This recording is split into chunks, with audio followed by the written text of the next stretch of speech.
Assalamualaikum warahmatullahi wabarakatuh. Perkenalkan, nama saya Febriani Sabajri. Saya dari kelas 2C Informatika Universitas Teknologi Sumbawa. Di sini saya akan memaparkan hasil rangkuman materi saya terkait mata kuliah Sistem Operasi. Di sini pertama ada sinkronisasi. Sinkronisasi merupakan suatu proses secara bersama-sama dan saling berbagi data bersama, dapat mengakibatkan race condition atau interkoneksi data. Sinkronisasi diperlukan untuk menghindari terjadinya ketidakkonsistenan data akibat adanya akses secara konkret. Proses-proses tersebut disebut konkuren jika proses itu ada dan berjalan pada waktu yang bersamaan. Manfaat sinkronisasi adalah sebagai penyimpanan data sementara dan non-sementara agar dapat mempermudah pekerjaan.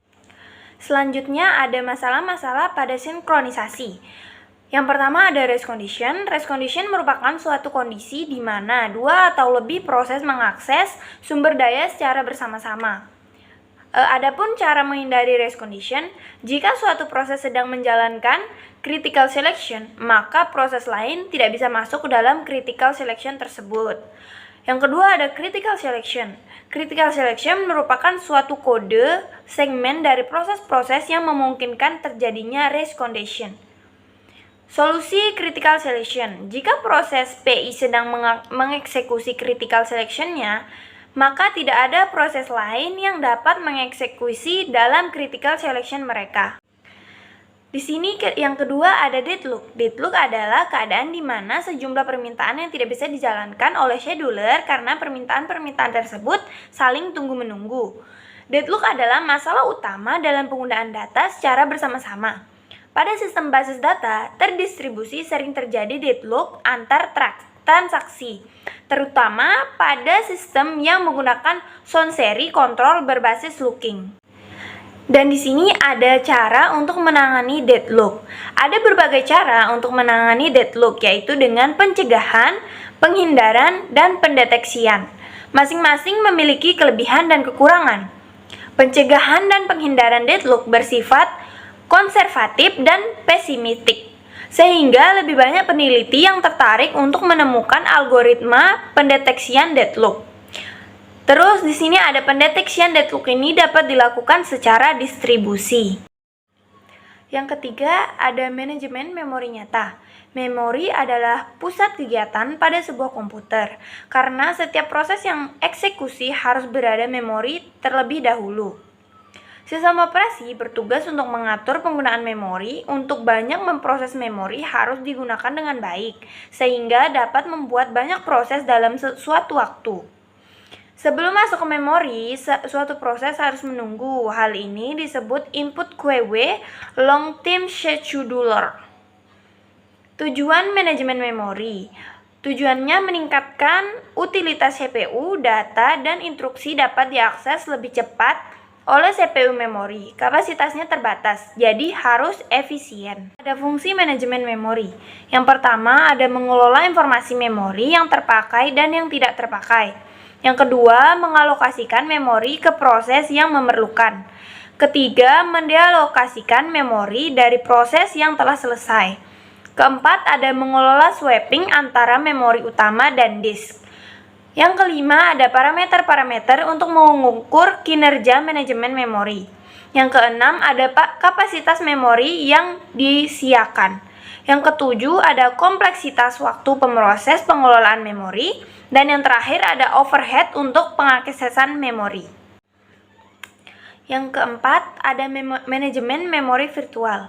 Konsep memori virtual. Yang pertama, memori virtual adalah kemampuan mengamati ruang memori melebihi memori utama yang tersedia.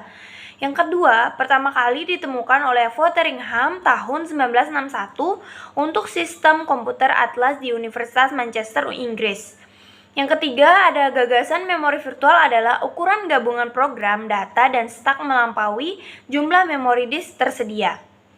Selanjutnya ada pergantian patch. Saat terjadi fault berarti harus diputuskan patch frame di memori fisik yang harus diganti.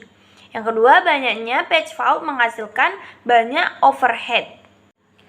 Dan di sini ada algoritma penggantian patch. Yang pertama, algoritma penggantian patch acak. Yang kedua, algoritma penggantian page optimal. Yang ketiga, algoritma penggantian page NRU atau not frequently used. Yang keempat, ada algoritma penggantian page FIFO. Yang kelima, ada algoritma penggantian page modifikasi dari FIFO. Yang keenam, ada algoritma penggantian page kesempatan kedua.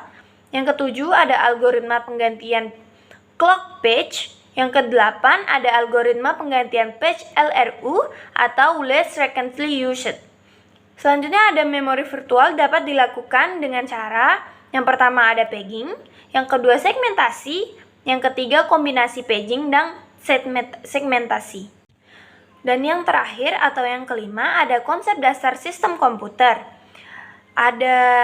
Adapun konsep-konsepnya itu yang pertama ada kecepatan, kepercayaan, konsistensi, penyimpanan, dan komunikasi. Selanjutnya itu ada hardware atau perangkat keras, software, perangkat lunak, dan brainware atau user atau sumber daya manusia. Selanjutnya ada skema dasar sistem komputer. Pertama ada pemroses atau CPU berfungsi untuk melakukan pengelolaan data dan pengendalian dalam operasi komputer. Yang kedua, ada memori utama. Komponen ini berfungsi untuk menyimpan data dan program agar dapat berjalan. Program harus disimpan di dalam memori utama sebelum dieksekusi. Yang ketiga, ada input dan output. Berfungsi untuk memindahkan data antara komputer dan lingkungan eksternal. Lingkungan eksternal memiliki berbagai macam perangkat, seperti perangkat penyimpanan sekunder, perangkat komunikasi, terminal, dan sebagainya. Dan yang keempat, ada interkoneksi antar komponen, berfungsi sebagai struktur dan mekanisme untuk menghubungkan ketiga komponen di atas, pemroses, memori utama, serta input dan output, sehingga bisa saling berkomunikasi. Secara fisik, interkoneksi antar komponen adalah sistem bus yang merupakan perkawatan logam atau koneksi fisik lainnya. Mungkin sekian yang dapat saya jelaskan, lebih kurangnya mohon maaf. Wabillahi taufiq wal hidayah. Wassalamualaikum warahmatullahi wabarakatuh.